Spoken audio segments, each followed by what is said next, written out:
Hi hello నమస్తే welcome to Aadya TV. నేను మీ అనిల్. సో ఈరోజు నేను ఇంటర్వ్యూ చేయబోయే guest Congress party senior spokesperson Kalva Sujatha garu. Congress పార్టీకి ఒక ఫైర్ బ్రాండ్ అని చెప్పుకోవచ్చు. సో ఆ మేడంవి ఎక్కడ పోయినా వీడియోస్ అయితే ఫుల్ ట్రోల్ అయితే అసలు మేడం మాట్లాడుతుంటే ప్రతి ఒక్కరికి జోష్ వస్తుంది అనమాట. సో నాకు ఆ కాంగ్రెస్ పార్టీకి సంబంధించి చాలా క్వశ్చన్సే ఉన్నాయి. ఎందుకంటే రీసెంట్గా ఒకప్పుడు టీఆర్ఎస్ పార్టీకి యాంటీ అంటే ప్రతి ఒక్కరు మొన్నటిదాకా బీజేపీ అంటుంటే, ఆ తర్వాత ఇప్పుడు కర్ణాటక ఎలక్షన్స్ తర్వాత కూడా ఆ సెకండ్ పొజిషన్ మాకు కాంగ్రెస్ అయినప్పుడు మొన్న ఏదైతే కేసీఆర్ మీటింగ్లో కూడా మనకు తెలిసిందే. సో వాళ్ళకి సెకండ్ కాంగ్రెస్ పార్టీ అంటున్నారు. అసలు ఆ కాంగ్రెస్ పార్టీలో ఏం జరుగుతుంది? నాకైతే చాలా క్వశ్చన్స్ ఉన్నాయి. మన దగ్గర మేడం ఉంది, మేడం మాటలు అడిగి తెలుసుకుందాం. మేడం నమస్తే. మేడం నమస్తే అనిల్, బాగున్నావా? బాగున్నా మేడం. ఎలా ఉన్నారు మేడం? Good madam. నిజంగా నాకైతే చాలా కన్ఫ్యూజన్ ఉన్నా మేడం. ఎందుకు? నాతో పాటు తెలంగాణ ప్రజలందరూ కన్ఫ్యూజన్లో ఉన్నారు. ఎందుకంటే మొన్నటిదాకా కాంగ్రెస్ పార్టీ అసలు లేదు లేదు లేదు అన్న టీఆర్ఎస్ వాళ్ళే ఇప్పుడు మాకు సెకండ్ కాంగ్రెస్ పార్టీ అంటుంది. సో ఏ విధంగా చూసుకోవచ్చు మేడం? అంటే కర్ణాటక ఎలక్షన్స్ మీకు ఒక ఊపిరిచ్చినాయి అనుకోవచ్చా? ఫస్ట్ ఆఫ్ ఆల్ మీకు మీ మీడియా ఛానల్కి నమస్తే. నేను ఒకటి అడగాలనుకుంటున్నా. లేదు లేదు అని వాళ్ళు చెప్పడం కాదు కదా, ప్రజలు అనాలి. ఎవరికి వాళ్ళు నేను గొప్ప అనుకోవడం గొప్ప కాదు. నన్ను నువ్వు పొగిడినో అది నీకున్నటువంటి అభిమానం అనుకుందాం. కానీ నన్ను నేను పొగుడుకుంటే అసహ్యంగా ఉంటుంది. ఎవరు లేరు, కాంగ్రెస్ లేదు, బీజేపీ ప్రత్యామ్నాయం అంటే బీజేపీని ఎత్తే ప్రయత్నం చేసినటువంటి కేసీఆర్కి ప్రజలు గుణపాఠం నేర్పించారు. మనం మొన్న చూసినాం, వాళ్ళిద్దరు ఒకటే అని కాంగ్రెస్ పార్టీ నెత్తి నోరు మొత్తుకున్నా కూడా అధికారంలో ఉన్న వాళ్ళిద్దరూ అంగబలం అర్ధబలం చూపించారు. మీడియాను కూడా మోస్ట్లీ నేను నిజంగా చెప్పాలి అని అంటే పెద్ద పెద్ద ఛానళ్ళు, కొన్ని వాళ్ళ చేతి గుప్పిట్లో ఉన్నటువంటి ఛానళ్ళు కాంగ్రెస్ పార్టీని ఏ ఒక్క లైన్ కూడా స్క్రోలింగ్ కూడా చూపించడానికి ఇష్టపడని వాళ్ళు ఎవరిని ఎందుకు చూపించారు చెప్పండి? అంటే నేను మాట్లాడేది నీకు నచ్చట్లేదు అంటే డెఫినెట్గా నేను నీకు లైన్లో ఉన్నానే కదా. కాబట్టి కాంగ్రెస్ పార్టీ మాట్లాడడం నచ్చలేదు అంటే డెఫినెట్గా కాంగ్రెస్ పార్టీ కేసీఆర్ని కొడుతుంది అని కేసీఆర్కి తెలుసు. కానీ మిత్రపక్షంగా బీజేపీని చేసుకోవాలని కాస్త లేపే ప్రయత్నం చేసిండ్రు. ఆ ప్రాయంలోనే తన బిడ్డను రక్షించుకోవడానికి, అది లేపడం కూడా ఎందుకు, బిడ్డను రక్షించుకోవాలి. బిడ్డను రక్షించుకున్నాడు, పని అయిపోయింది. పని అయిపోతే ఇప్పుడు వాళ్ళిద్దరు లోపల ఒకటే అని బీజేపీ నాయకులు చెప్తుర్రు. నిన్న చూసిండు కదా జిట్టా బాలకృష్ణ గారు 10 పాయింట్లు రేజ్ చేసిండ్రు. ఏ ఒక్క పాయింట్ కన్నా దమ్ము ఉంటే నా సమాధానం, నేను అడిగిన ప్రశ్నలకు సమాధానం చెప్పడానికి చర్చకు నేను సిద్ధం, మీరు సిద్ధమా అని అడిగాను. ఆయన ఇంకా కాంగ్రెస్లోకి రాలేదు, కానీ బీజేపీ బీఆర్ఎస్ మీద ప్రశ్నలు సంధించిండు. మరి దానికి సమాధానం ఇప్పటిదాకా చెప్పలేదు. 4 రోజులు అవుతుంది. ఎందుకు చెప్పలేదంటే ఆ పార్టీలో నుంచే బయటికి వచ్చి మాట్లాడుతున్నారంటే పూర్తి స్థాయిలో వాళ్ళకి సమాచారం ఉండే మాట్లాడుతున్నారని మనకు తెలిసినటువంటి విషయం. కాంగ్రెస్ బయట నుంచి చెప్తే మీడియా చూపించదలుచుకోలేదు. 2 కేంద్ర రాష్ట్ర అధికార పార్టీలు చెప్పదలుచుకోలేవు. కాబట్టే కాంగ్రెస్ లేదు అని చెప్పే ప్రయత్నంలోనే వాళ్ళు తోకున్న గుంతలో వాళ్ళే పడుతుండ్రు. ఇప్పుడు నాకు ఓ మాట అన్నాను, కన్ఫ్యూజ్ అర్థమైతలేదు అన్నావు. మేం చెప్పిన మాట ప్రజలకు ఆనాడు అర్థం కాలేదు. ఈరోజు అర్థమయ్యే కన్ఫ్యూజ్ నుంచి బయటపడుతుండ్రు ఇప్పుడు ప్రజలు. అంతే అంటారు 100%. అంటే ఏంది బీజేపీ బీఆర్ఎస్ బీజేపీ మీద విరుచుకుపడుతుంది, కాంగ్రెస్ పొద్దుమూకుల వాళ్ళిద్దరూ ఒకటి అని చెప్తుంది. కాదు, కాంగ్రెస్కి ఏం లేదు కాబట్టి విరుసుకు పడుతుంది అని కేసీఆర్ చెప్పిన మాటలు విన్నారు వాళ్ళు కొంత స్థాయి వరకు. మీడియా ఎట్లా చెప్తే అట్లనే కదా యాక్చువల్లీ అట్లా చూపించే ప్రయత్నం చేసిండ్రు. ఇక అందులో నుంచి కొంతమంది నాయకులు బయటకు వచ్చి చెప్పిన తర్వాత ప్రజలు అవును కాంగ్రెస్ చెప్పింది నిజమే, బిడ్డను అరెస్ట్ చేయలేదు, మునుగోడు ఎన్నికలప్పుడు రాజగోపాల్ రెడ్డిని రాజీనామా చేయించడంలో కేసీఆర్ హస్తం ఉంది. ఈరోజు నేను చెప్పదలుచుకున్నది నా మనసులో భావన, ఇది ప్రజల భావన, నా పార్టీ భావన కాదు, నా మనసులో ఉన్నటువంటి భావన నేను వ్యక్తపరుస్తున్నా. ఈరోజు ఈటెల రాజేందర్ కూడా నన్ ఆఫ్ బీఆర్ఎస్, అంతే 100%. ఆయన బయటికి రాకుండా కట్టుదిట్టం చేసినటువంటి కేసీఆర్ చూడండి మీరు. ఆయన మొన్నటిదాకా బయటకు వచ్చే పూర్తి స్థాయిలో బయటకు వచ్చేద్దాం ఇంకా లాస్ట్ మినిట్ అనుకున్నారు అందరు. ఆ సమయంలో కట్టడి చేసి ఇమీడియట్గా బండి సంజయ్ని తీసేసి ఆయనకు శ్రీరామ రక్ష అన్నట్టుగా ఆయనను పెట్టుకున్నాడు కిషన్ రెడ్డి. అఫ్ కోర్స్ అప్పుడు అందరికి అర్థమైపోయింది. చెప్పకనే పూర్తి వివరంగా వడ్డించి విస్తరాకు చేతిలో పెట్టింది బీజేపీ బీఆర్ఎస్కి.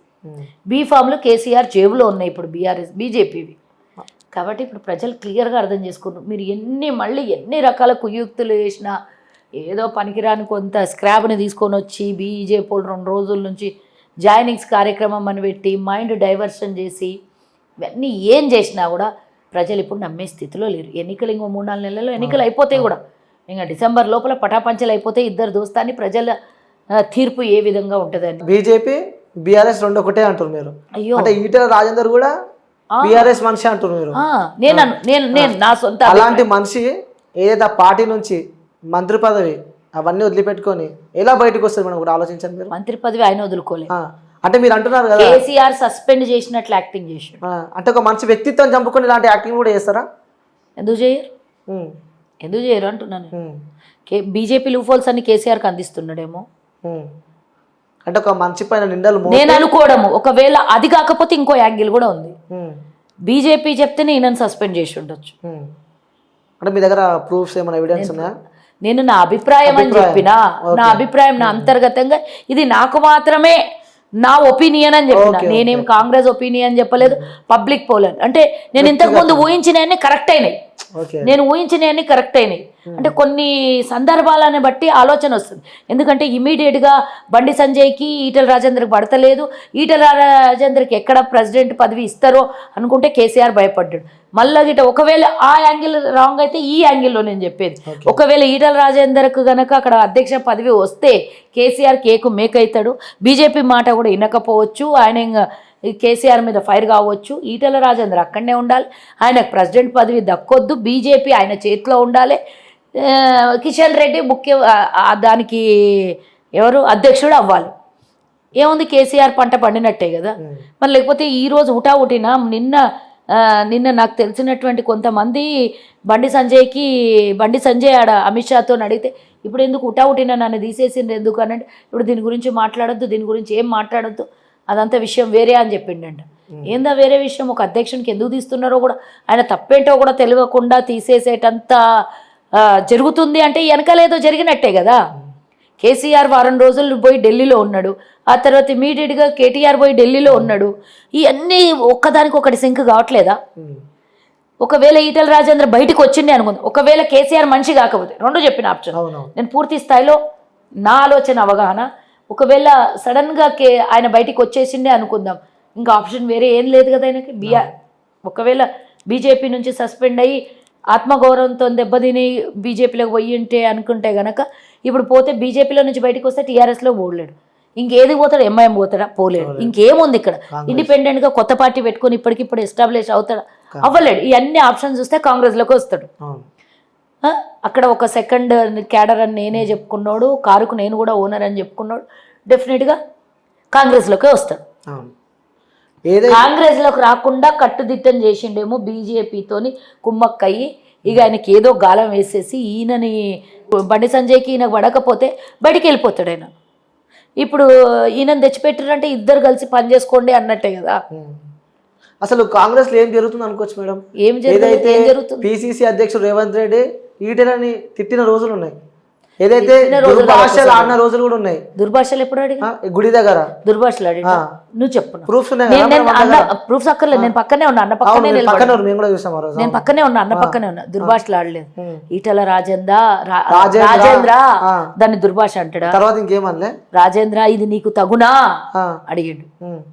దాని తర్వాత ఇంకేమనలే. ఏమన్నాడో చెప్పు. నీ అమ్మ అనలే. క్యాజువల్గా మాట్లాడేటప్పుడు నీ అమ్మ నా కొడుకు నా బిడ్డ పెళ్లికే, నేను నా బిడ్డ లగ్గంకే. ఇప్పుడు ఎవరైనా మాట్లాడితే క్యాజువల్ వర్డ్స్ మాట్లాడతారు కదా. నీ అమ్మ నా బిడ్డ పెళ్లికే జైల్లో ఉంచితే కూడా నేను పోరాడిన, డబ్బులు తిన్నా రాజేంద్ర అన్నాడు. దాని తర్వాత ప్రెస్ మీట్ కూడా పెట్టడం జరిగింది. ఏం తిట్టినప్పుడు? తిట్టలేదు. ఈటెల రాజేందర్ అప్పుడు ఆయన మాట మార్చిండా లేదా? ఈటెల రాజేందర్ రేవంత్ రెడ్డి భాగ్యలక్ష్మి టెంపుల్ నిజంగానే రేవంత్ రెడ్డి డబ్బులు తినంటే అమ్మవారి సాక్షిగా దేవుడి మనకంటూ దైవం ఉంది, ఆ దైవాన్ని నమ్ముకుంటాం, దైవం ముంగలు నిలబడి చెప్పిండు, దైవం మీద పచ్చి బట్టల మీద ప్రమాణం చేస్తాను రా అన్నాడు. రేవంత్ రెడ్డి రెడీగా ఉన్నప్పుడు ఆయన ఎందుకు రాలేదు? దానికి మనకి క్లియర్గా తెలిసిపోయింది కదా. తర్వాత ప్రెస్ మీట్ పెట్టి నేను ఆయన తీసుకున్నాడు అన్నా, కాంగ్రెస్ వాళ్ళు తీసుకున్నారు అన్నాను. అంటే కాంగ్రెస్ వాళ్ళు మొత్తం పోయి ఇప్పుడు దేవుని కాడ నిలబడాలా? ఎవరో తెలియకుండా కాంగ్రెస్ వాళ్ళు అందరు పోయి దేవుని కాడ కోట్లాది మంది నిలబడలేం కదా. అంటే ఆయన అట్లా జొబ్బిండు అనమాట.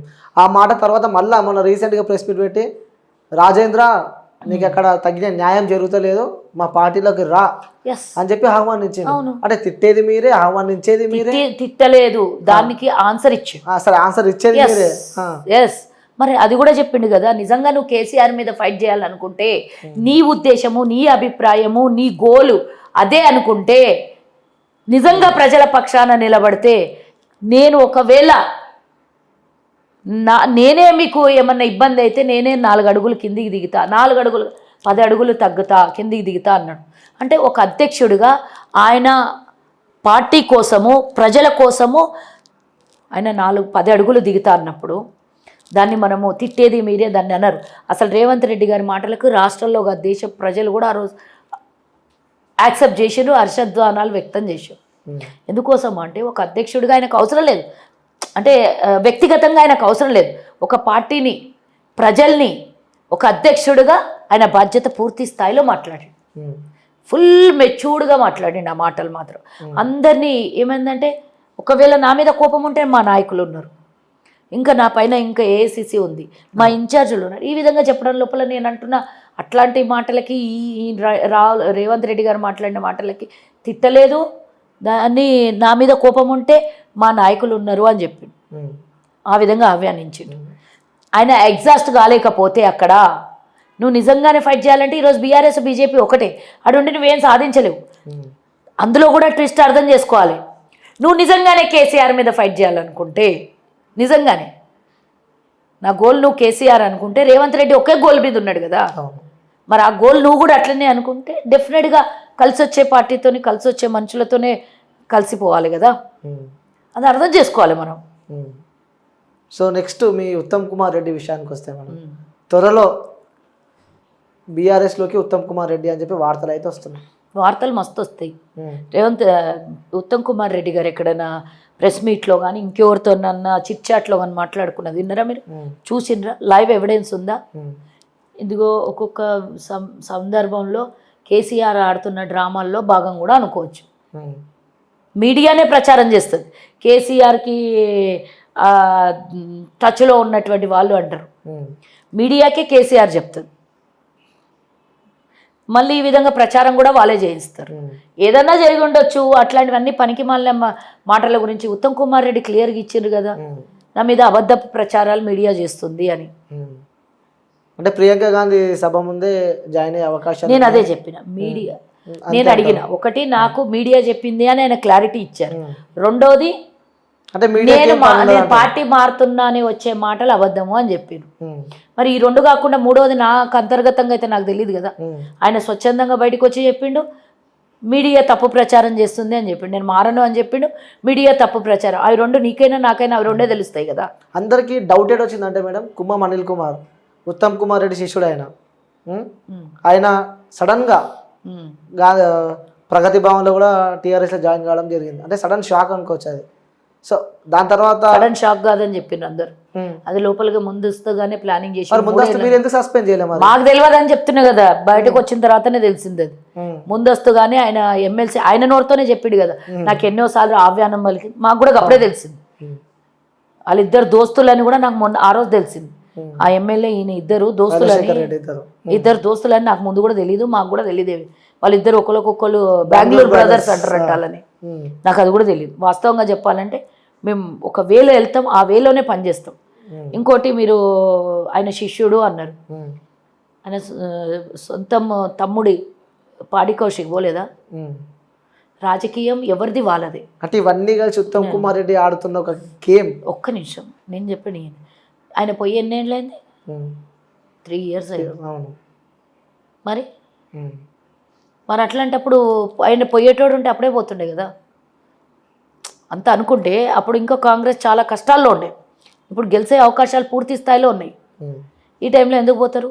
ఎవరు పడితే వాళ్ళు నోటికి వచ్చినట్లు ఎట్లా అంటే అట్లా మాట్లాడినంత మాత్రాన, మీడియాలో తప్పుడు ప్రచారాలు చేసినంత మాత్రాన నేను అనుకోను ఆ విధంగా వెళ్తాడు అని. ఆయన్నే చెప్పారు, 30 ఏళ్ళ సుదీర్ఘ అనుభవం పార్టీలో నాకు, నేను స్వచ్ఛందంగా ఒక ఆర్మీ దాంట్లో నుంచి వచ్చి నేను వాలంటరీ రిటైర్మెంట్ తీసుకున్నోని, నేను ప్రాణాలే పణంగా పెట్టిన దేశం కోసము, అలాంటిది నాకు డెడికేషన్ ఉంది, నా ఇష్టంతోనే నేను కాంగ్రెస్లో జాయిన్ అయినా అని ఆయన చెప్పిన తర్వాత ఆయన మాటల్లోనే నేను మీకు వ్యక్తపరుస్తున్నా.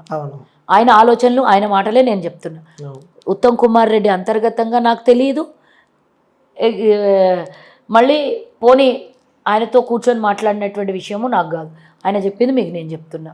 ఒకవేళ నేను పార్టీ మారాలి అనుకుంటే ఆయన ప్రెస్ మీట్ ఇమీడియట్గా పెట్టినప్పుడు నేను ఆలోచించి కుంభమణిలాగా చెప్తుండే, నేను ఆలోచించి నా కార్యకర్తలది నా ఫాలోవర్స్తో చర్చలు జరిపి నేను మిగతా విషయాలు మాట్లాడుతూ అంటుండే. మరి ఎందుకు ఈరోజు పార్లమెంట్లో కూర్చొని ఉన్నాడు కదా, కనబడతలేదా? అంటే ఏదో తప్పుడు ప్రచారాలు జరిగినంత మాత్రం అవి నిజాలని నమ్మొద్దు. నిజాలను కూడా ఈ నిజాలు ఏవో తెర మీద రియాలిటీలో కనబడ్డ రోజే కనబడతాయి.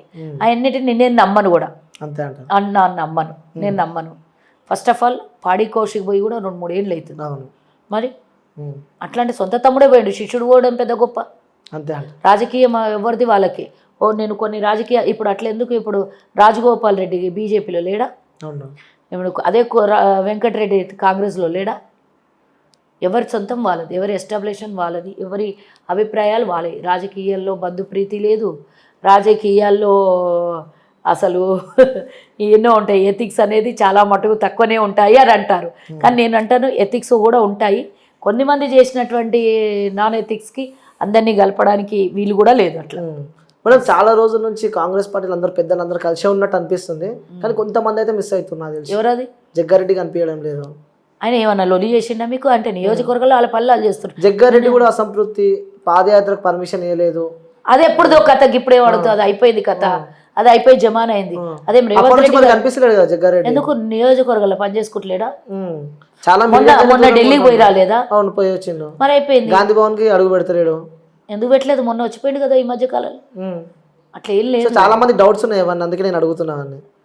జగ్గన్నతోనే అడగండి, జగ్గారెడ్డితో అడగండి. మీరు కూడా ఒక కాంగ్రెస్ పార్టీ నాయకులు. నేను చెప్తున్నా, ఇప్పుడు నన్ను నమ్మకపోతే జగ్గన్నతో అడగండి అంటున్నా. నన్ను గుచ్చి ఎంత అడిగినా నాకున్న నిజాలే చెప్తాను. మీరు ఎక్స్ట్రా కూడా కల్పించి చెప్పమంటే నాతో కాదు, మీరు జగ్గారెడ్డిని అడగండి.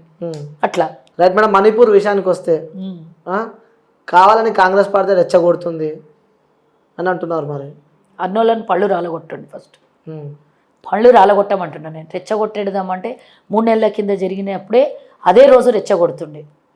తెర మీదకి వచ్చిన ఇష్యూల మీద మాట్లాడితే ఒక ప్రతిపక్ష నాయకులు, మీరు అధికారంలో ఉన్నారు, ఇంకా మేము ప్రతిపక్షంలో ఉన్నాం, ప్రతి రైట్ మీకన్నా ఎక్కువ మాకుంటుంది మాట్లాడేది. ప్రజలు మమ్మల్ని ప్రశ్నించడం కోసమే ప్రతిపక్షంలో కూర్చోబెట్టారు. డెఫినెట్గా ప్రజల పక్షాన మాట్లాడాల్సిందే. ఇప్పుడు మీరు అధికారంలో ఉన్నారు, మీరు ఏం చేసినా చెల్లుతుంది అనుకుంటే నడవదు కదా. ప్రతిపక్షం బ్యాలెన్స్ చేసేదే మిమ్మల్ని. మీరు ఇష్టాదారులో పోతుంటే ప్రతిపక్షమే కదా ప్రజల పక్షాన నిలబడి మాట్లాడేది. దాన్ని అనవసరమైనటువంటి రెచ్చగొట్టే అనే మాట మాట్లాడితే ఎవడన్నా ఉండని, ఏ పెద్ద నాయకుడన్నా ఉండని, పళ్ళు రాలగొడతారని చెప్పాడు. ఎందుకంటే నేను ఒక మహిళని, మహిళకు జరిగిన అన్యాయం మీద మాట్లాడని విధవలు ఎవడైనా ఉండనియండి, దాన్ని రెచ్చగొట్టే మాటలు అని అంటే వాళ్ళని నేను పళ్ళు రాలగొడతా అని చెప్తున్నాను. అలాంటి ఎస్, నేను ఒక మహిళని కదా, మహిళ అన్యాయం మీద మీరు మాట్లాడకపోతే మూసుకొని కూర్చోండి. కానీ ఇట్లాంటి తప్పుడు ఆరోపణలు చేసి ఆడవాళ్ళని ఆల్రెడీ మీరు ఇంత అసలు రక్షణ లేదు, ఆడవాళ్ళ గౌరవం తీసేసారు మీరు. ఇంకా మీరు రెచ్చగొట్టే మాటలు మీరు మాట్లాడి మాకున్న లోపల కాస్త గౌరవాన్ని కూడా పోగొట్టుకోకండి. మీకు ఇచ్చే గౌరవాన్ని కాస్త కూడా ఇంకెక్కడో ఒక మూలాన మన మానవ జన్మాన్ని మిమ్మల్ని గౌరవిస్తున్నాం, అది కూడా మీరు ఎక్కువ మాట్లాడినంటే ఆ గౌరవం కూడా ఇయ్యం. ఎందుకంటే తల్లికి ఎంత సహనం ఉంటుందో భూదేవికి అంత సహనం ఉంటుంది. మహిళ అవసరమైతే ఝాన్సీ రాణిలాగా కూడా మారుతుంది. అలాంటి సిచ్యువేషన్ కల్పించొద్దు అంటున్నా. ఎందుకంటే మా హక్కుల కోసం మేము మాట్లాడకపోతే ఎవడు కూడా రేపు పొద్దున్న విలువలు కూడా లేవు మాకు అసలుకి. ఎందుకంటే ఈరోజు 50% కన్నా ఎక్కువగా ఉన్నటువంటి మహిళలం.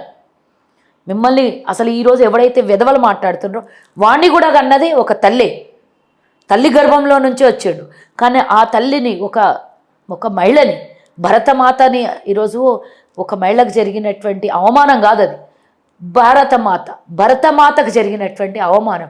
దాన్ని మీరు రెచ్చగొట్టది అన్నారనుకోండి, ఆ అవమానం జరిగినందుకు మీరు అన్నందుకు రెచ్చగొట్టడం అన్నా కూడా మేము యాక్సెప్ట్ చేస్తాం, కానీ వదలం. అడగడం మాత్రం మానేయం. మీరు అట్లాంటి మాటలు, తిరకాస్తు మాటలు మాట్లాడి రెచ్చగొడుతున్నారు, రాజకీయం చేస్తున్నారు అని అంటే డైవర్షన్ చేయడానికి ఇంకో 190 మాట్లాడు. కానీ కాంగ్రెస్ పార్టీ కానీ అసలు మానవత్వం విలువలు తెలిసిన ఏ ఒక్క వెధవ కూడా ఆ మాట మాట్లాడితే వాళ్ళని ఫస్ట్ పళ్ళు రాలగొట్టడం కాదు, నాలుక బయటికి గుంజి కోసేయాలి. నిజంగా లిటరల్లీ చాలా బాధ అనిపిస్తుంది ఆ మణిపూర్ విషయం తీసుకుంటే. ఎందుకంటే భారత అసలు మాత దాని మీద ఆ మాట కూడా మీరు కూడా మాట్లాడకండి అట్లా. నేను చెప్తున్నా, నా అంబుల్ రిక్వెస్ట్. వాళ్ళు ఎవడో వెధవ, నిజంగా మానవ జాతికి పుట్టనోడైతే ఆడేదైనా సరే మొగోడైనా సరే, ఎవడు అంటున్నాడో వాడు మానవ జాతికి పుట్టనోడైతే వాళ్ళు మాట్లాడతారు. పశువుల్లాగా ప్రవర్తించేటోళ్ళు, పశువులకు పుట్టిన వాళ్ళు అనుకుంటా నేను. ఒక మహిళకి నడి రోడ్డు మీద నగ్నంగా, 3 మహిళల్ని నడి రోడ్డు మీద నగ్నంగా ప్రదర్శన చేసినప్పుడు వాడికి ఒంటి మీద ఎవడన్నా ఉండని, అదైనా ఉండని వాడైనా ఉండని, నగ్నంగా ప్రదర్శన చేసిన దాన్ని సమర్థించుకొని రాజకీయం చేస్తుంది కాంగ్రెస్ అని అంటే డెఫినెట్గా ఆ రక్షణ కోసం, మహిళలకు జరిగినటువంటి అవమానం కోసం కాంగ్రెస్ పార్టీ కొట్లాడుతున్న దాన్ని మీరు రాజకీయము అని అంటే దీన్ని మీరు ఏ యాంగిల్నన్నా తీసుకోండి, దానికి మేము యాక్సెప్ట్ చేస్తాం. కానీ మహిళ పక్షాన మాట్లాడి తీరాల్సింది, ఎవడైనా ఊరుకునేది లేదు. అంతే అంటారు డెఫినెట్గా.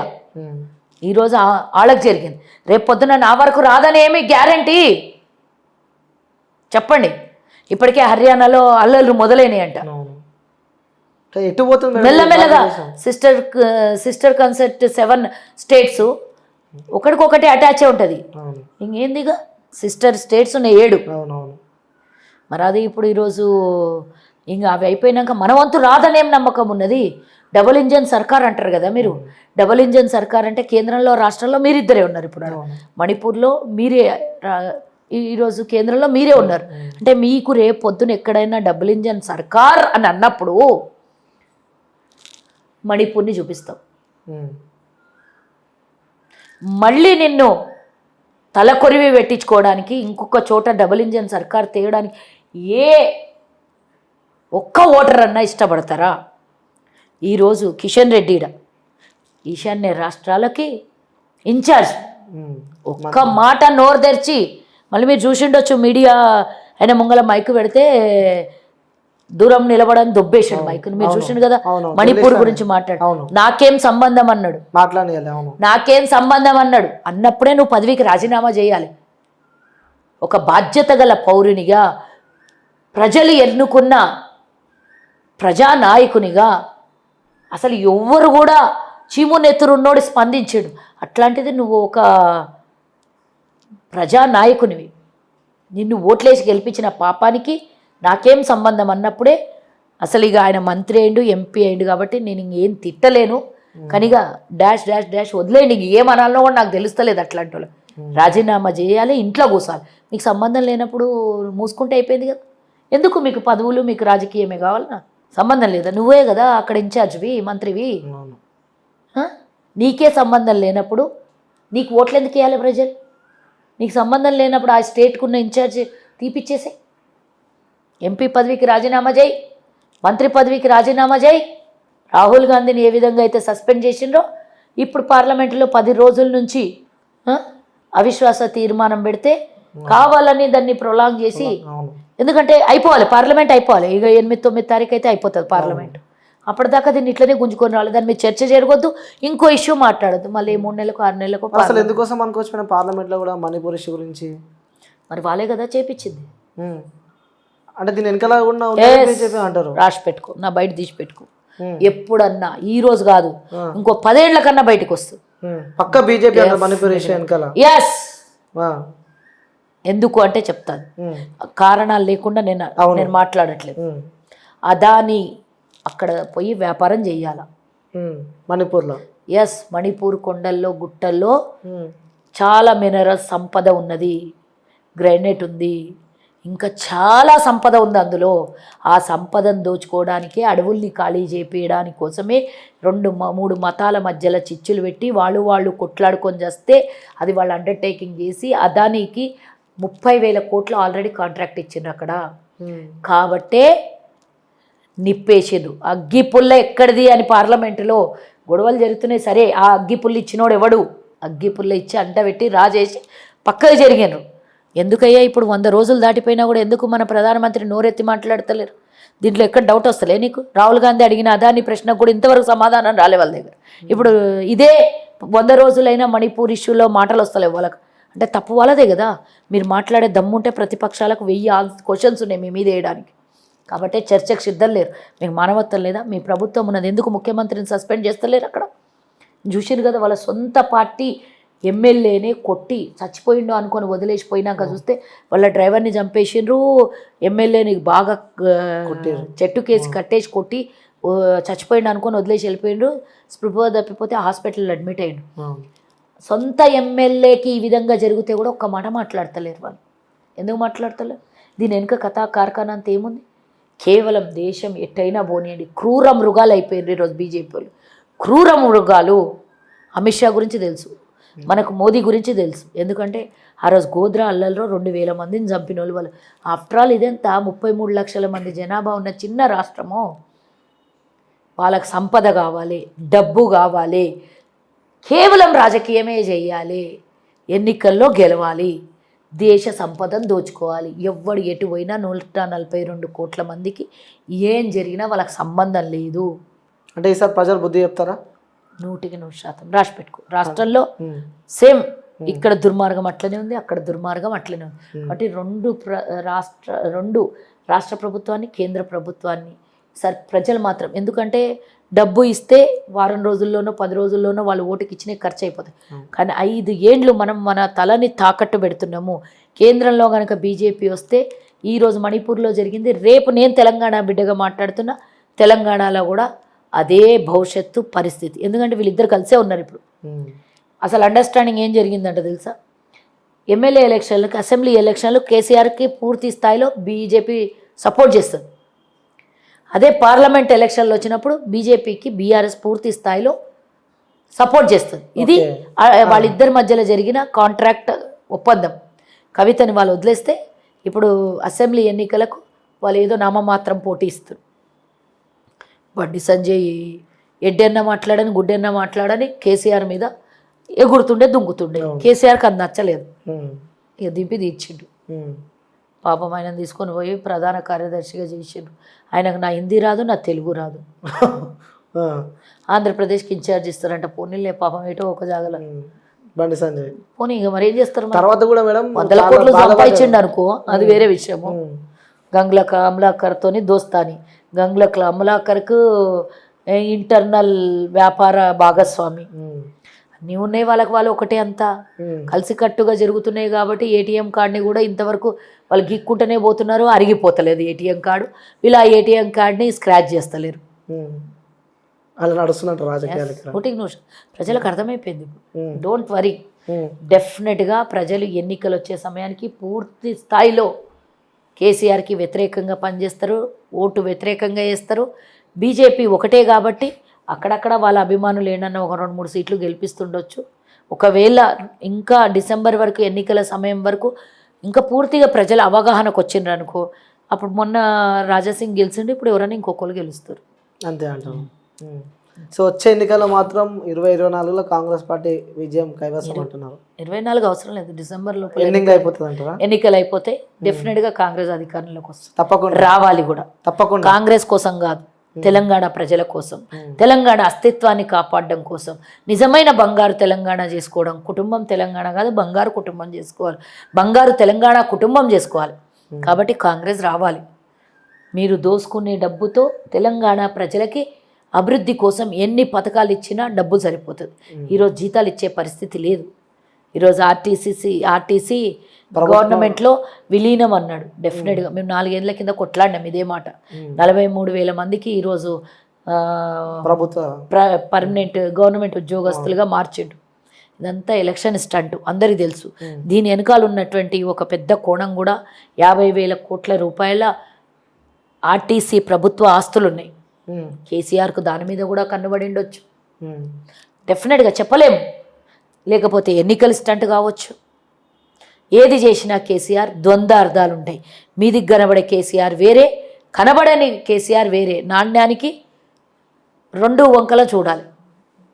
కాబట్టి కేసీఆర్ నాణ్యం వెనుక ముంగల 2 చూడాల్సినటువంటి అవసరం తెలంగాణ ప్రజలకు ఉంది. ముఖ్యంగా ఓటేసేటప్పుడు నా ఒక్క ఓటే కదా, నాకు నచ్చినోనికి వేసి వస్తాను, నచ్చినోనికి కాదు, ప్రజలు మెచ్చినోనికి ఓటేయండి. అంటే కేసీఆర్ కన్ను టీఎస్ఆర్టీసీ పైన పడ్డది అన్ని చోట్ల. అన్ని కాలేదు, ఇక అయిపోయినాయి కదా, ఏం లేవు కదమ్మా. అదొకటి ఉన్నది. ఇక పెద్ద పెద్ద ఎకరాలలో ఉంది, ఇమ్లీబన్ పెద్ద పెద్ద జాగాలు ఉన్నది, కరీంనగర్ బస్ స్టాండ్ ఉంది, వరంగల్ బస్ స్టాండ్ ఉంది. నిజామాబాద్ ఇట్లా చెప్పుకుంటూ పోతే చాలా పెద్ద పెద్దగా ఉన్నది.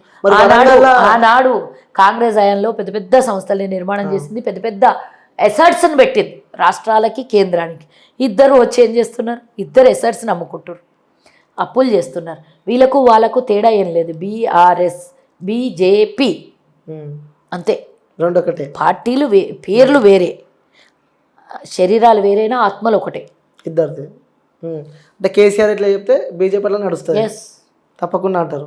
అంతే కదా. ఇప్పుడు రాష్ట్రాల్లో వాళ్ళది ఏం లేదు కాబట్టి కేసీఆర్ అధికారంలో ఉంది కాబట్టి ఇస్తే నమ్మవాయనం, పుచ్చుకుంటే నమ్మవాయనం. అసెంబ్లీ ఎన్నికలకు మీరు నాకు సహకరించండి, పార్లమెంట్ ఎన్నికలకు నేను మీకు సహకరిస్తాను, అంతే అంటారు. రైట్ మేడం, మీ పిసిసి ప్రెసిడెంట్ రేవంత్ రెడ్డి గారిని కూడా ఆ దాసోజు శ్రవణ్ కూడా దమ్ముంటే బయట గన్ బెండ్ లేకుండా తిరుగు అని చెప్పి కూడా అనడం జరిగింది. సో దాన్ని మీరు ఏ విధంగా చూస్తారు? ఫస్ట్ ఆఫ్ ఆల్ దాసోజీ శ్రావణికి చెప్తున్నా, రేవంత్ రెడ్డి గారికి థ్యాంక్స్ చెప్పాలి. ఎందుకోసం? మొన్న తిట్టిను, నిన్న 10 వచ్చింది. అంటే తిడితే పదవులు ఇస్తారు. ఎస్, పడికోసి చూసినాం కదా, గవర్నర్ని తిట్టిన తెల్లారే ఆయనకు కూడా ఎమ్మెల్సీ ఇచ్చాడు కేసీఆర్, తిట్టిండు, 10 వచ్చింది. కాబట్టి రేవంత్ రెడ్డిని తిట్టినావు కదా, రేవంత్ రెడ్డికే థ్యాంక్స్ చెప్పాలి, నిన్ను తిట్టినందుకు నాకు 10 వచ్చింది అని. అంతే కదా. మరి ఇష్టం వచ్చినట్ల నోటికి వచ్చినట్ల మాట్లాడిండు ఆయన. ఆయనకు అద్దు అదుపు లేదు. కానీ నేను ఎక్కువ ఆయన గురించి మాట్లాడి కూడా ఆయనని ఇంత పెద్దగా చేయదలుచుకోలేదు నేను. కానీ 2 ముక్కలు మా పార్టీ గురించి, మా నాయకుని గురించి అన్నప్పుడు ఓ 2-3 లైన్లు అయితే నేను చెప్తా. తండ్రి లాంటి కేసీఆర్ని పిండం పెడతా అని అన్నాడు అని తిట్టిండి ఒకల ముచ్చట్లు. తండ్రి లాంటి స్థానంలో ఉన్న కేసీఆర్ని తిడితే నీకు నొప్పి రోషం వచ్చింది. ఇదే నువ్వు కాంగ్రెస్లో ఉన్నప్పుడు కేటీఆర్ సోనియా గాంధీని ఇష్టం వచ్చినట్లు తిట్టిండు.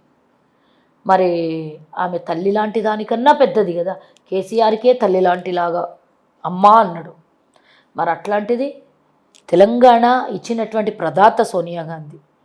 మరి ఆమెకు తిట్టినప్పుడు నీ నోరు ఎక్కడ పోయింది? ఇప్పుడు ఆనే ఉన్నావు కదా.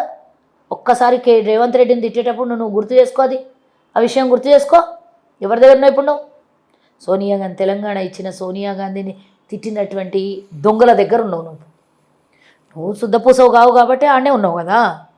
నువ్వు ఎన్ని పార్టీలు మారినావు? 5-6 పార్టీలు మారుతావు. ఇళ్ళకేళ్ళు అల్లకు, అల్లకేళ్ళు ఇళ్ళకు, ఇళ్ళకేళ్ళు అల్లకు, PRP, TRS, Congress, BJP, TRS. అంటే బంగారు తెలంగాణ కేసీఆర్తోనే సాధ్యం అని ఆయన అందుకే.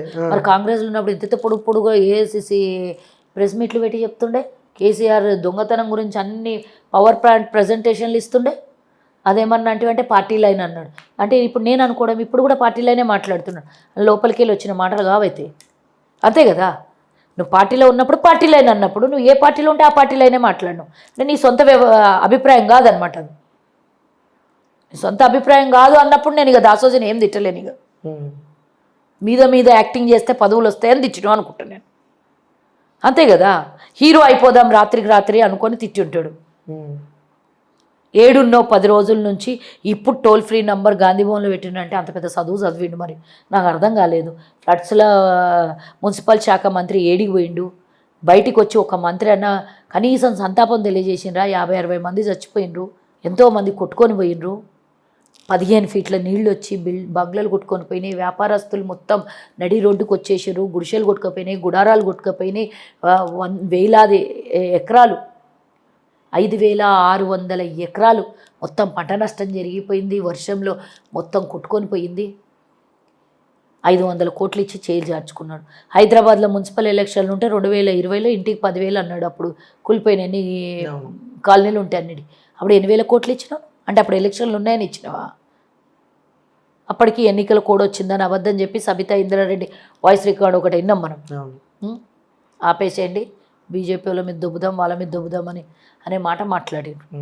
ఇవన్నీ ఇద్దరు కలిసి చేసినటువంటి డ్రామాలు అనుకోండి. కోర్స్ ఆ రోజు ఇదే బండి సంజయ్, ఇప్పుడు ఒక్కళ్ళన్నా బీజేపీ వాళ్ళు మాట్లాడుతారు. ఒకటి నాకు చెప్పమ్మా, వాళ్ళిద్దరిది స్నేహభావము కౌల పిల్లల అనుబంధం కాకపోతే ఇంత హైదరాబాదు నుంచి మొత్తం తెలంగాణ మొత్తం మునిగిపోయింది. వాళ్ళు దేని మీద ధర్నా చేస్తున్నారు? ఇప్పుడు 2 బెడ్రూమ్ ఇండ్ల మీద ధర్నా చేస్తారు. దేని మీద కొట్లాడాలి? ఫ్లడ్స్, సావు బతుకుల మీద ఉన్నటువంటి ప్రజలు, దిక్కులేని స్థితిలో ఉన్నటువంటి ప్రజలు, గొడ్డు గోద ఇల్లు వాకిలి అన్నీ కొట్టుకుపోయినట్టు మాట్లాడాలి కదా. దేనికి మంత్రి కిషన్ రెడ్డి? చెప్పు నాకు, దేనికి మంత్రి? డిజాస్టర్ దేనికి ఎందుకు వస్తుంది? ఆయనకి ఆయన కిందికి వస్తుంది కదా ఆయన మంత్రిత్వ శాఖ.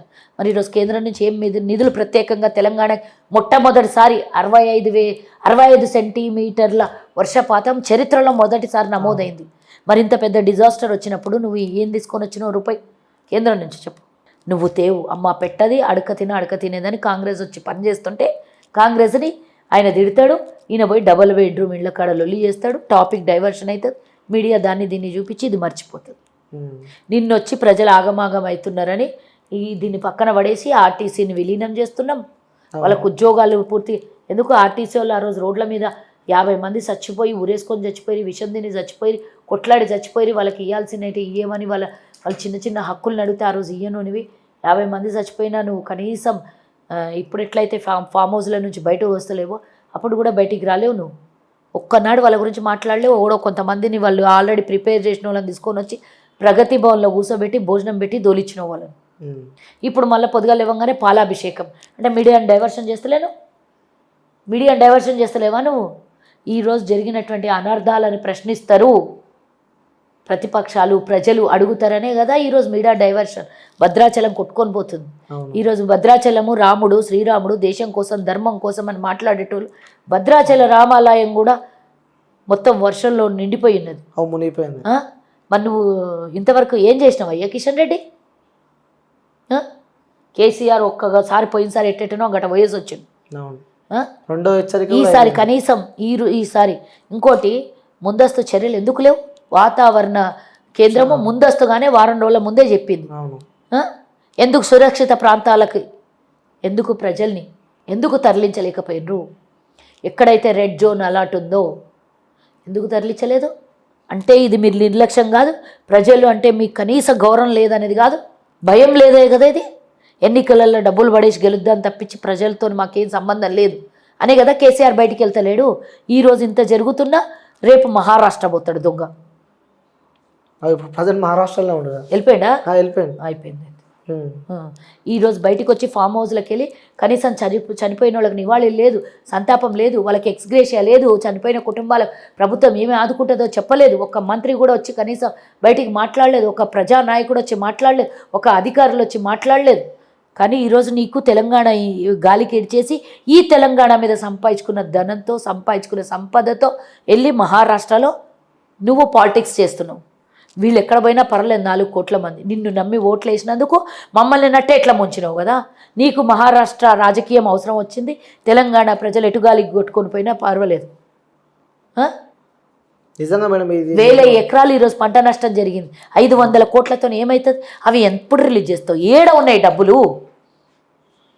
సర్వనాశనం చేసింది తెలంగాణ మీరు, మీ కుటుంబ సభ్యులు, మీ పార్టీ నాయకులు కాదు. 75 ఏళ్లలో 17,000 కోట్లు 50,000 కోట్లు అప్పుంటే దేశాన్ని రాష్ట్రాన్ని ఈరోజు 5.5 లక్షల కోట్ల అప్పుకు తీసుకొచ్చినాం కేవలం 9.5 సంవత్సరాలలో. 9 సంవత్సరాలలో ఆ దొంగలు కేవలం 9 సంవత్సరాలలో 120 లక్షల కోట్ల అదనంగా అప్పు. 65 ఏళ్ళు అప్పు చేరడానికి 57 లక్షల కోట్లు, 57 లక్షల కోట్ల అప్పు కావడానికి 65 ఏళ్ళు పట్టింది. 160 లక్షల కోట్లు అవ్వడానికి కేవలం 9 ఏళ్ళు పట్టింది. పోనీ అప్పుతో నాగిందా? మొత్తము ఆర్థిక వనరులను అమ్మేసుకుంటారు, పబ్లిక్ సెక్టార్లను మొత్తం అమ్మేసుకుంటారు. ప్రైవేటైజేషన్ చేస్తే ఏమవుతుంది పరిస్థితి? నిన్న చూసినాం కదా మనం, ట్రైన్లో చూసినామేమో కదా, ఆర్పీ పోలీసు షూట్ చేసి పడేసిండు ట్రైన్లో. అవును, 5 మందిని చంపేసిండు, ఒక ఆయన సీనియర్ని చంపేసిండు. ఇట్లా ప్రైవేటైజేషన్ చేస్తే గవర్నమెంట్ల చేతిలో ఉండాల్సినటువంటి సంపదని, దేశ ప్రజల రక్షణని నువ్వు ప్రైవేటైజేషన్ చేస్తే ఇంకా ఇలాంటివి ఇంకా పెద్ద పెద్ద నష్టాలు జరగకుండా ఆగుతాయా? ఇంతవరకు అది బయటికి వస్తలేదు ఆ చర్చ. ఏందో దాని వెనకాల కథ. అంటే ఇవన్నీ సొల్యూషన్ రావాలంటే కాంగ్రెస్ పార్టీ అధికారంలోకి రావాలి. నేను కాదు, నువ్వే చెప్తున్నావు కదా. నేను అడుగుతున్నా మేడం మిమ్మల్ని. నన్ను అడుగుడు కదా, నీ నోటితోనే వచ్చిందంటే డెఫినెట్గా కాంగ్రెస్ ఉంటేనే మంచి జరుగుతుంది. రైట్. మొన్న కూడా కాంగ్రెస్ అంటే కాంగీలు, కాంగ్రెస్ అంటే పాకిస్తాను, కాంగ్రెస్ అని అంటే సెక్యులరు, ఇష్టం వచ్చినట్లు మాట్లాడు. కానీ కాంగ్రెస్ ఏమీ అమ్మలేదు. కాంగ్రెస్ విదేశాలకు దోషి పెట్టలే. ఈరోజు చైనా వాడు వచ్చి, ఇప్పుడు నిన్న జరిగిన మణిపూర్ పక్కనే చైనా వాడు వచ్చి కూర్చున్నాడు. మన దేశం మీద మొగడాయి కూర్చున్నాడు. చూస్తూ కూర్చున్నావు, సోద్యం చూస్తున్నావు. మళ్ళనంట మారణ ఆయుధాలని సప్లై చేస్తున్నట్ట. ఏం బిక్తుంది నీ ప్రభుత్వం? ఇలాంటి చాలా ఆన్సర్స్ ఉన్నాయి. ఒక్కొక్క సబ్జెక్టు మీద ఒక గంట చెప్పొచ్చు. కానీ అంత పెద్ద చెప్తే జనాలు కూడా బోర్ అయిపోతారు. వాస్తవాల్ని చెప్పినా, నిజాలనే చెప్పినా ఇదే జరగబోతుంది రేపు పొద్దున భారతదేశానికి. మళ్ళీ ఒకసారి వీళ్ళకి అవకాశం ఇస్తే ఏం జరగబోతుందో నేను చెప్తున్నాను. ప్రజలకు కూడా తెలుసు. ప్రజలు చాలా మంచోళ్ళు. అవకాశం ఇచ్చిండ్రు. 80% ఉన్న హిందువులను కాపాడతారేమో అని మోదీకి అవకాశం ఇచ్చిండ్రు. చావు నోట్ల తలకాయ పెట్టినా అని అన్నందుకు తెలంగాణ త్యాగధనులు, తెలంగాణ ప్రజలు త్యాగధనులు కాబట్టి 2 సార్లు అవకాశం ఇచ్చారు. కానీ నువ్వు ఒరిగిపెట్టి చేసింది ఏం లేదు. చివరికి మీరు మాకు ఇచ్చిన గిఫ్ట్ ఏంటంటే, నువ్వు 2 లక్షల అప్పు, వాళ్ళు ఒక 2 లక్షల అప్పు మాకు మన ఎత్తి మీద పెట్టిండు. మేము నడవనికి రోడ్డు ట్యాక్స్ కడుతున్నాం, మేము బండ్లలో పోతే బండి ట్యాక్స్ కడుతున్నాం, తినే ప్రతి ఒక్క వస్తువుకు ట్యాక్సులు కడుతున్నాం. మళ్ళీ మీరు చేసిన తప్పిదాలకి మళ్ళీ 2 లక్షల అప్పు నేను ఎందుకు పంచుకోవాలి? ఏం పాలోనివా నీ అప్పు నాకు వంచనికి? పోనీ ఆస్తి ఇచ్చినవా అంటే ఇవ్వలేదు కదా నువ్వు. ఇయ్యందే ఆ పాలోనికి ఆస్తి ఇయ్యందే నేను అప్పు ఎట్లా పంచుకుంటా? ఆస్తి ఇచ్చి ఆ అప్పు అడుగు. మరి ఏ రూపంలో నీ అప్పు నేను కట్టాలే? కాబట్టి నా అప్పుని, అంటే ప్రభుత్వం చేసిన అప్పుని నా అప్పుగా నేను కట్టదలుచుకోలేదు. ఆ అప్పు ఇంకా ఇప్పుడు 2 లక్షలతోనే ఆగుతుందో ఆగదు. ఒకవేళ ఇంకోసారి వాళ్ళకి ఇస్తే అవకాశం డెఫినెట్గా మన ఆస్తులు అమ్మి ప్రభుత్వం చేసిన అప్పుల్ని కట్టేయాల్సి వస్తుంది. మరి మనంగా బతకాలి అంటే వీళ్ళిద్దరిని తరిమి కొట్టాలి. అంతే అంటారు. Yes, right madam. చాలా మందికి ఒక హోప్ ఉంది. హోప్ అంటే చాలా మందికి ఒకటి అనుకుంటున్నాను, అంటే నేను ఓపెన్గా మీకు చెప్తున్నా.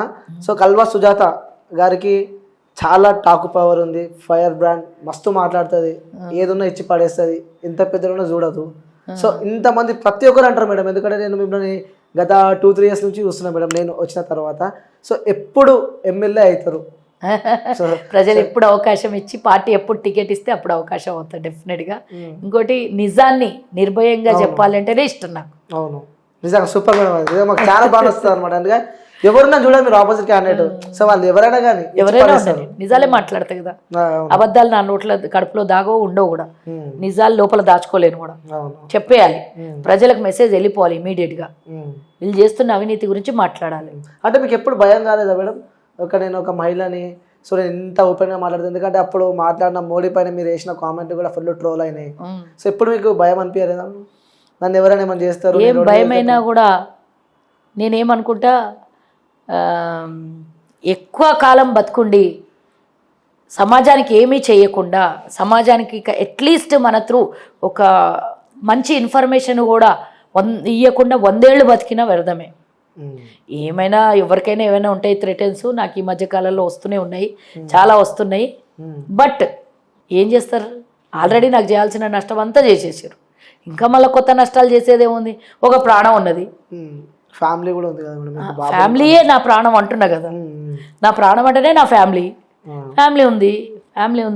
ఏమన్నా అంత చేసేటంత ఇక నేనేం చెప్పలేను అవన్నీ. కానీ ఫస్ట్ ఆఫ్ ఆల్ నా ఫ్యామిలీ సపోర్ట్ కూడా నాకు ఉంది కాబట్టి నేను ఇంతవరకు మాట్లాడగలుగుతున్నా.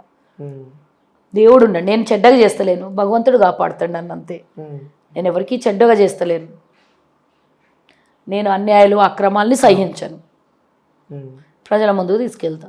నాకు ఇచ్చిన పదవి కాంగ్రెస్ వాయిస్ మాట్లాడాలి. మీ మనసులో ఏముంది మేడం? ఎక్కడి నుంచి పోటీ చేసే అవకాశం? నా మనసులో ఏముంటుంది? నా సొంత నియోజకవర్గం తాండూరు. తెలిసిందంటే నియోజకవర్గం నుంచి పోటీ చేసే అవకాశాలు ఉన్నాయి డెఫినెట్ గా. ఒక మహిళగా ఇందాక నువ్వే చెప్పినావు కదా, ఇంత కష్టపడుతున్నారు మేడం అంటే కష్టం కోసం అని కాదు, నన్ను నమ్మి నేను గెలుస్తానంటే డెఫినెట్గా ఆలోచించి పార్టీ టికెట్ ఇవ్వాల్సిందే. అంటే నేను చాలా ఇంటర్వ్యూస్ చేసిన మేడం, అంటే ఎవరికి ఇంత నేను ఓపెన్ అప్ కాలే. సో మనసులో ఏదున్నా కానీ నేను చెప్పాలంటే మా ముందు కెమెరాస్ ఉన్నాయి. సో మాకు ఎంత ఇష్టమైన మేము ఒక జర్నలిస్ట్ లా మాట్లాడాలి. సో ఎందుకంటే మేము చాలాసార్లు చూసినాం, మేము ఏదైనా ధర్నాలు కానీ ఏదైనా బంధులు కానీ అస్సలు ఊకోరు మీరు, ఏదన్నా ఇచ్చి పాడేసారు ఎవరైనా సరే. సో నాకు చెప్పాలనిపించింది అయితే చెప్పిన మేడం. సో నేను కూడా ఈగర్లీ వెయిట్ చేస్తున్నా కల్వ సుజాత గారిని ఎమ్మెల్యేగా ఎప్పుడు చూడాలని చెప్పి. డెఫినెట్గా నేను అది అతి త్వరలో ఎన్నికల్ని టికెట్ రావాలని మీరు అభిమానంతో చెప్పండి. భగవంతుడు కూడా ఆశీర్వాదం ఇస్తాడు, పార్టీ కూడా దానికి సహకరించి బీఫామ్ ఇస్తే డెఫినెట్గా నా నీతి నిజాయితీలే నా ఎంబడి ఉన్నాయి. నేను ఎవరికి అన్యాయం చేయలేదు, ఎవరికి మోసం చేయలేదు. అంతకన్నా పార్టీకి ఫుల్ డెడికేటెడ్గా పనిచేస్తా. నువ్వే చెప్పినావు ఈరోజు మీకు భయం లేదా, ఏమన్నా జరిగితే మీ ఫ్యామిలీ ఉంది కదా అని. అంత తెగించి ప్రాణాన్ని తెగించే 2-3 సార్లు షర్మిల ఇష్యూలోనే చాలా పీక్ వరకు పోయి మళ్ళీ రిటర్న్ వచ్చిన పరిస్థితులు ఉన్నాయి. అయినా పనిచేస్తున్నా కాబట్టి నా డెడికేషన్ నాకు ప్లస్ కావాలంతే. Okay madam, thank you madam, all the best madam. Thank you.